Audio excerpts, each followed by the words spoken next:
Okay. Part 3.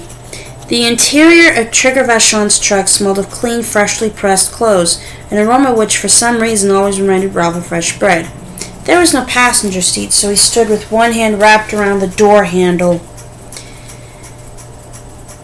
and the other gripping the edge of a Dandex laundry basket. "Man, that looked like some strange going on back there," Trigger said, glancing into his outside mirror. "You don't know the half of it," Ralph replied. "I know the guy driving the race burner, Deepno, his name is. He got a pretty little wife send stuff out sometime. He seemed like a nice fella most usually." "He sure wasn't himself today," Ralph asked. "Had a bug up his ass, did he? Had a whole ant farm up there, I think." Trigger laughed hard at that, pounding the worn black plastic of the big steering wheel. "Whole damn ant farm! Beauty, save it, that would be!" Trigger wiped his streaming eyes with a handkerchief almost the size of a tablecloth. "Looked to me like Mr. Deepno come out that airport service gate, him." "That's right, he did. You need a pass to use that way," Trigger said. "How Mr. Deep get a pass, you think?" Ralph thought it over, frowning, then shook his head. "I don't know, it never occurred to me. I'll have to ask him next time I see him." "You do that," Trigger said, "and ask him how the man's doing." This stimulated a fresh throw of laughter, which in turn occasioned more flourishes of the comic opera handkerchief. As they turned off the extension onto Harris Avenue proper, the storm finally broke. There was no hail, but the rain came in an extravagant summer flood, so heavy at first that Trigger had to slow the panel truck to a crawl. "Wow," he said respectfully. "This reminds me of the big storm back at 85. Half of downtown fell in a damn canal. Remember that, Ralph?" "Yes," Ralph said. "Let's hope it doesn't happen again."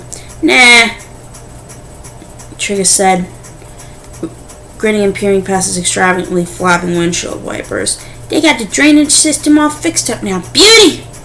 The combination of the cold rain and the warm cab caused the bottom half of the windshield to steam up.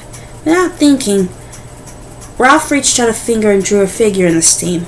"What's that?" Trigger said. I don't really know. Looks Chinese, doesn't it? It was on the scarf Ed was wearing." "Look a little familiar to me," Trigger said, glancing at it. Then he snorted and flapped a hand. "Listen to me, would you? Only thing I can say in Chinese is Mugu Gai Pan." Ralph smiled, but didn't seem to have a laugh in him. It was Carolyn. Now that he had remembered her, he couldn't stop thinking about her. Couldn't stop imagining the windows open and the curtains streaming like Edward Gorey ghost arms as the rain poured in. "You still live in that 2-story across from the Red Apple?" "Yes." Trigger pulled into the curb, the wheels of the truck spraying up big fans of water. The rain was still pouring down in sheets. Lightning raced across the sky. Thunder cracked. "You better stay right here with me for a little bit," Trigger said. "She'll let up in a minute or two." "I'll be all right." Ralph didn't think anything could keep him in the truck a second longer. Not even handcuffs. "Thanks, Treg." "Wait a second, let me give you a piece of plastic. You can put it over your head like a rain hat." "No, that's okay, no problem. Thanks, There seemed to be no way of finishing whatever it was he was trying to say. And now what he felt was close to panic. He shoved the truck's passenger door back in its track and jumped out, landing ankle-deep in the cold water racing down the gutter. He gave Trigger a final wave without looking back, then hurried up the walk to the house he and Carolyn shared with Bill, feeling in his pocket for his latchkey as he went. When he reached the porch steps, he saw he wouldn't need it. The door was standing ajar. Bill, who lived downstairs, often forgot to lock it, and Ralph would rather think it had been Bill than think that Carolyn had wandered out to look for him and had been caught in the storm.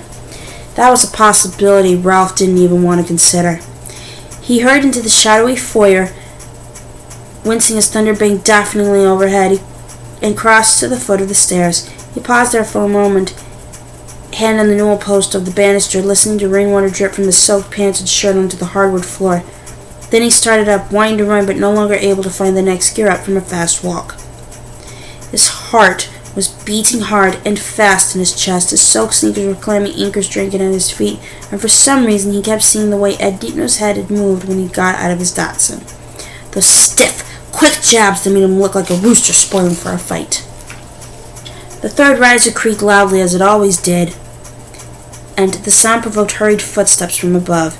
They were no relief because they weren't Carolyn's. He knew that at once, and when Bill leaned over the rail, his face peeling worried beneath his Panama hat, Ralph wasn't really surprised. All the way back from the extension, he had felt that something was wrong, hadn't he?